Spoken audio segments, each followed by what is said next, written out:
Jakina zen EH Bilduk diru sarreren alorra ez zuela onartzen. Talde horren ustez, defizitaren muga ez du Espainiako gobernuak ezarri behar. Gaur jakinarazi du gastuen alorra ere ez duela gustuko eta beraz bi osoko zuzenketa prestatuko ditu. Hemengo irizpideak hartu behar direla aurrekontuak egiteko orduan, kanpoko erakundeen edo boteren menpe egon gabe. Eta bi aurrekontu hauek ez diote soluziorik ematen krisi egoera honi. Hala ere, eskua luzatu dio Jaurlaritzari beste aurrekontu bat negoziatzeko.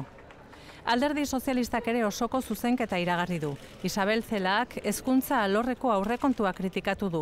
Bere ustez ez dira zehaztu lehentasunak eta ez dago proiekturik. Berdintasun eza areagotu besterik ez da egingo. Aurrekontu hauek oso etorkizungo ibela ekarriko lukete euskal hezkuntzarentzat eta onartezinak dira euskal sozialistarentzat.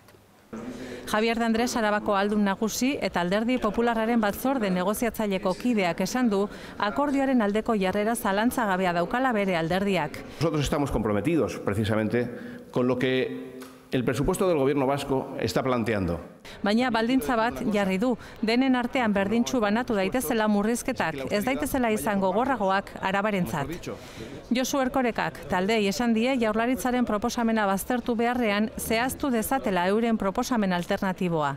La sociedad vasca está deseando escuchar su alternativa concreta, no su descalificación genérica que se haya Esan du alderdi guztiekin egingo duela ahalegina Jaurlaritzak akordioa lortzeko eta garrantzitsuena ez dela norekin baizik eta zer adostu.